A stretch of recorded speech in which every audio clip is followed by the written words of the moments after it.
subscribe now and press the bell icon. Never miss an update. हजरत मौला Umar bin Khattab रज़ियल्लाहु ताला अन्हु रात में गुजरते हैं। सुनो रात में गुजरते हैं। हजरत असलम साथ में है। वो मौला उमर जिनकी हुकूमत का किरदार ऐसा अनोखा था कि पूरी दुनिया जिनके हुकूमत के तसव्वुरात को अपने तसव्वुर में लेकर अपने होश और हवास की फिक्र को बुलंद करती हुई नजर आती है। अपने फिक्र को बुलंद करती हुई नजर आती है। पूरी दुनिया के अक्सर यूनिवर्सिटियों में हजरत मौला उमर रज़ियल्लाहु ताला अन्हु के फैसले को कोट करके पूरी दुनिया को पढ़ाया जाता है। हम मुसलमान हैं, हमको हजरत उमर का फैसला नहीं मालूम। गैरों से पूछो कि मौला उमर के फैसले का नतीजा क्या है। उनके यहाँ किताबें शामिल हैं, उनके मनहज में शामिल, उनके निसाब में दाखिल है। उठा करके उनका प्रोस्पेक्टस उठा करके देखो, सब शामिल है। लेकिन हम हैं सोचने समझने को तैयार नहीं। हजरत मौला उमर रात में गुजर रहे थे। चलते चलते बूढ़ा बंदा है, थक गया। कहा असलम रुक जाओ, तुम तो जवान हो, मैं बूढ़ा हूँ, मेरा ख्याल करो। रात में एक दीवाल पर टेक लगा करके कहा थोड़ी देर आराम कर लें तो फिर आगे बढ़ते हैं। इत्तेफाक ऐसा तारीख इस्लाम से पूछो तो तारीख तुम्हें तड़प करके जवाब देगी। हजरत उमर जिस दीवाल पर टेक लगाए हुए थे ये हुस्न इत्तेफाक था। ये इत्तेफाक ऐसा था कि उसी दीवाल के अंदर जो रहते थे एक माँ थी, एक उसकी बेटी थी। दूध बेचने का उसका काम था। माँ ने कहा था बेटी अभी रात का अंधेरा है, दूध में पानी मिला दो, वरना सुबह के जाले में किसी की निगाह पड़ गई तो उमर तक कोई जाकर के कहता है तो हम लोगों की खैर नहीं है। बेटी ने तड़प करके जवाब दिया था माँ जिस उम्र के बारे में तू कहती है कि दूध मिलाने के बाद अगर वो देख लेगा तो हमारी खैर नहीं है, सुन ले ये तेरी बेटी दूध में पानी नहीं मिला सकती। ये रात का तीसरा पहर है, 2-3 बजे रात बज रहे थे, ये तीसरा पहर है, यहाँ कोई देखने नहीं आता है। उस बच्ची ने तड़प करके इतना कहा था। ये बात आप कहते हैं दीवारों के भी कान होते हैं।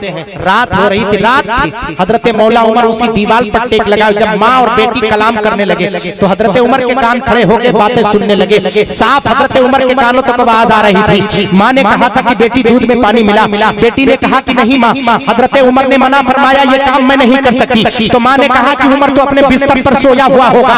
इत्तेफाक की सूरत तो ये देखिए, जब माँ ने कहा कि उमर तो अपने बिस्तर पर सोया हुआ होगा तो उस बच्ची ने तड़प करके जवाब दिया है माँ उमर तो सो सकता है लेकिन मेरा परवरदिगार नहीं सोता है।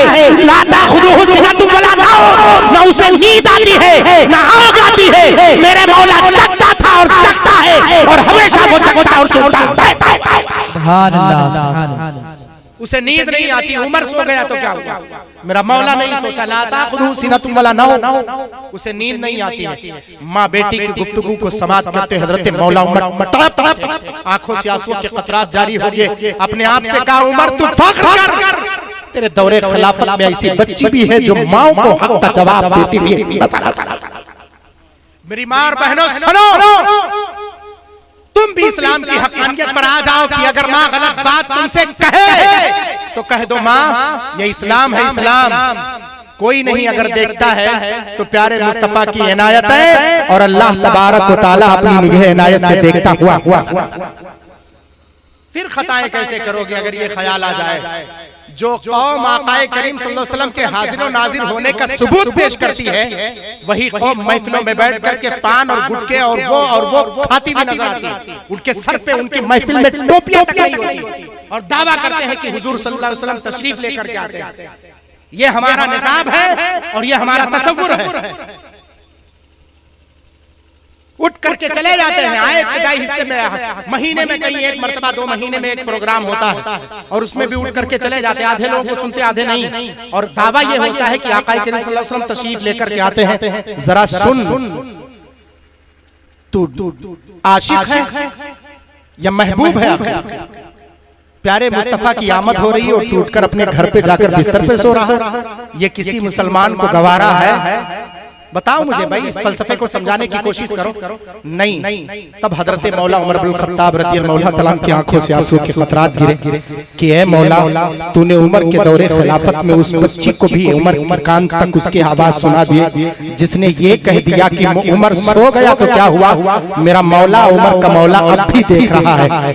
माँ ने जो कहा था, माँ के फरमान को छुटकारा, माँ के फरमान को ठोकर लगाकर बच्ची ने हक का साथ दिया। हजरत उमर रज़ियल्लाहु ताला ने हजरत असलम से कहा दरवाजे पर निशान लगा और मालूम करो वो बच्ची है कैसे। सुबह मालूम करके आए, कहा हुजूर वो बेवा है, उसके शौहर का इंतकाल हो गया है, उसे शादी की जरूरत है। माँ बेटी दूध बेच करके पैसे का इंतजाम कर रहे हैं, वो कहीं शादी करेंगे। हजरत मौला उमर ने अपने बच्चों को बुलाया, कहा तुम में से कोई एक नेक खातून से शादी करने को तैयार है? हजरत आसिम ने हाथ उठा करके कहा कि हाँ मैं तैयार का मैं तैयार हूँ। हजरत मौला उमर पहुंचे उसके घर। मैं आपसे पूछना चाहता हूँ कि ए मुसलमानों, चतुरनगर के मुसलमानों, मुझे सिर्फ इतना बताओ, क्या हजरत उमर ने उसका चेहरा देखा था? खूबसूरती देखी थी? मालो दौलत देखा था? प्रॉपर्टी देखी थी? और आप जब देखने जाते हो तो क्या देखते हो? वो उमर जैसा अदलो इंसाफ करने वाला बंदा, जिसने पूरी दुनिया को अपने इंसाफ से भर दिया है। जब इंसाफ के किस्से कहे जाते हैं तो जब तक मौला उमर का नाम लिया जाए रवायत पूरी नहीं होती। अब बताओ मुझे, आप जब देखने के लिए जाते हो किसी बच्ची को या किसी बच्चे को देखने जाते हो तो आपकी कैफियत क्या होती है? बच्चे पर निगाह आपकी बाद में पड़ती है, बच्ची पर निगाह आपकी बाद में पड़ती है, उसके बिल्डिंग पर, उसमें महल्लात पर पहले निगाह होते हैं, उसकी प्रॉपर्टी पर निगाह पहले होती है, घर पर 4 व्हीलर है कि नहीं है इस पर निगाह होती है, इसके पास कोई प्रॉपर्टी है बच्ची के देने के लिए, कुछ सामान है कि नहीं है, बच्ची खूबसूरत भी हो, अच्छी भी हो, खाना भी पकाना आता हो, जिंदगी के मामला भी उससे अच्छे आते हो, लिखी पढ़ी भी हो, अरे डील डोल तो कामत भी ठीक हो, सारा कुछ ठीक हो, लेकिन माँ बाप गरीब हो तो रिश्ता ठुकरा करके उसके दर से आने वाला कोई और नहीं, वो जो अपने आप को आशिक़े मुस्तफा कहता है वही रिश्ता ठुकरा करके वहां से आता। बोलो होता है कि नहीं होता है? अपने आप को मुस्तफा का आशिक कहते हो और उस बच्ची के रिश्ते को ठुकरा करके इस वजह से आ रहे हो कि उसके माँ बाप कुछ दे नहीं पाएंगे। जिसे मौला ना दे पाए उसे दुनिया देकर क्या किसी को अमीर कर पाएगी? मुसलमानों मुझे बताओ, जिसे अल्लाह अपने कुदरत के खजाने से देकर मालदार ना करे, क्या उसके ससुराल वाले दे देंगे तब मालदार होगे? नहीं, ये दुनियादारों के देने से मालदार नहीं होगे। अगर अल्लाह ताला अपने कुदरत के खजाने से तुम्हें अता ना करे तो मालूम है तुम्हें रिस्क भी अता ना हो, वो देता है तब तुम पाते हो, वो ना दे तो तुम पाने की दुनिया में कोई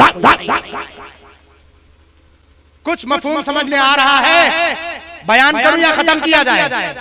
ये नश्तर की तरह चुभ रहा होगा जुमला आपके सीनों में, आपके कलेजे में, आपके ज़हनो दिमाग कि आखिर किस मौलवी को पकड़कर रियाज हाफिज रियाज सलामहू लेकर के आए हैं कि आखिर वो हम ही लोगों के चित्रे कर रहा है। नहीं, ये मेरा दर्द है जो अपने सीने से निकाल कर आपके कान तक आपके दिल तक पहुंचाता हुआ नजर आ रहा है। सुनो, हजरत मौला उमर बिन खत्ताब ने कहा, बेटी तुझे पसंद है? अपने बच्चे की तरफ देखा, जब घर पहुंचे उसके अपने बेटे को लेकर जब घर पहुंचे, दरवाजे पर दस्तक लगाया। हजरत मौला उमर जब दरवाजे पर दस्तक दिए, बुढ़िया आई, उसने दरवाजा खोला। जब दरवाजा खोला तो उसके हाथ में तश्तरी थी। हजरत मौला उमर को देखा तो उनके जलाल की बना पर तश्तरी उसके हाथ कांप गए और तश्तरी जमीन पर गिर। हजरत मौला उमर ने कहा, बुढ़िया सुन, रात में तूने अपनी बेटी को जो तूने कहा है, जो पैगाम दिया है, वो यकीनन गलत था। मौला की बारगाह में तौबा कर। उस बुढ़िया ने कहा, अल्लाह अकबर, अभी तक तो मैंने यही सुना था कि अल्लाह तबारक व तआला ने अपने महबूब को वो कुछ अता किया है कि वो आंखें बंद करते तो देख लेते हैं, लेकिन उनके खलीफे में ऐसी कुदरत कहां से आई, ऐसी ताकत कहां से आई कि माँ और बेटी घर में तलाक करते हो और प्यारे मुस्तफा का खलीफा अपने घर पे सुनता हुआ। ये कुदरत और ताकत कहां से आ गई? हजरत उमर ने कहा, इस तरफ मत पढ़, मौला की बारगाह में तौबा कर। हजरत उसके पसीने छूट गए थे, हजरत मौला उमर के कदमों पर गिरने जा रही थी। हजरत मौला उमर 2 कदम पीछे हटे, कहा नहीं, मौला की बारगाह में तूने खता की, उसकी बारगाह में गुस्ताखी की, गलती की माफी मांग। जब उन्हें अस्तगफिरुल्लाह पढ़ा तब मौला उमर बिन खत्ताब फरमाते, तेरी बच्ची कहाँ है? उसको निगाह के सामने लेकर आ। कहा, यार ऐ मौला उमर बिन खत्ताब, आखिर किस खातिर? कहा, मैं अपना बेटा लेकर के आया हूँ। कहा, कहाँ मैं? दूध बेचने वाले। कहा, मौला उमर बिन खत्ताब, इतने बड़े अमीर जिनकी इमारत का आलम ये है, अरे जिनकी ताकत और कुव्वत का आलम ये है, जिनके पावर का आलम ये है कि पूरी दुनिया के मुसलमान अगर मौला उमर एक तरफ एक सब में खड़े होने को पूरी दुनिया के मुसलमान कहते हैं, पूरी दुनिया के मुसलमानों को, तो पूरी दुनिया के मुसलमान एक सफ में खड़े होते हुए नजर आए। 37 लाख एकड़ मुरब्बा जमीन के रहबर और रहनुमा वो हजरत उमर आज अपने बेटे को लेकर गरीब के घर पहुंचते हुए। हमारी कैफियत क्या होती है? अमीर की यहाँ बेटी हो तभी हम जाएंगे शादी करने के लिए, गरीब के यहाँ हो तो नहीं जाएंगे। फिर गरीब की बच्ची क्या करेगी? गरीब की बच्ची वो करेगी जो पूरे कौम पर, जो पूरे कौम के माथे पर कालक लग जाए, जो जिस पर पूरी कौम बदनाम हो जाए, वो करेगी। फिर अगर ये ना हो पाए तो वो करेगी किसी गैर मजहब के हाथ में हाथ डाल करके अगर जाएगी तो फिर किसी चतुर के मुसलमान को ये कहने का हक हासिल नहीं है कि इस्लाम को छोड़ करके हमारे घर की बेटी किसी और के किसी को कहने का हक हासिल नहीं है।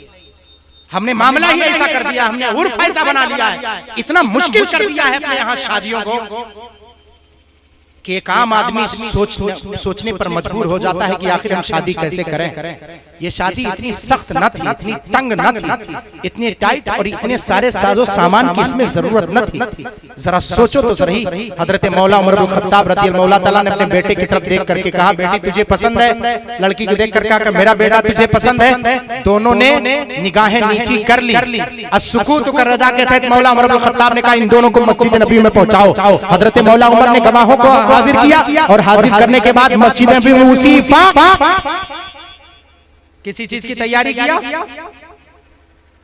हम और आप देखने के लिए जाते हैं, वो देखते हैं, क्या खूबसूरती देखी मौला उमर बिन खत्ताब ने? नहीं। जिस वक्त उन्होंने चुन लिया था उस वक्त ना मालो दौलत देखा था ना खूबसूरती देखी, कुछ नहीं देखा था। पर आक़ाए करीम से इतना सुना था कि लड़कियों से शादी चार चीजों की बिना पर की जाती है।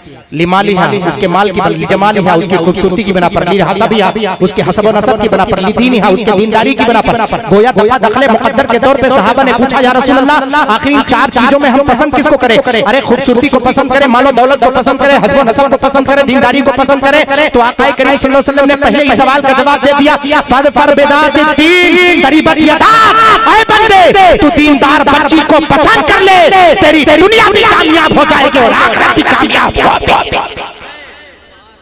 हजरत मौला उमर ने ना तो चेहरा देखा था, ना तो मालो दौलत देखी थी, ना हस्ब नसब देखा, कुछ नहीं देखा। अगर देखा तो उस बच्ची के दीनदारी को देखा, उसके पुख्ता यकीन को देखा कि उसे अपने मौला पर इतना भरोसा है कि उसने कह दिया कि उमर की आंखें सो सकती हैं लेकिन मेरा मौला कभी नहीं सोता।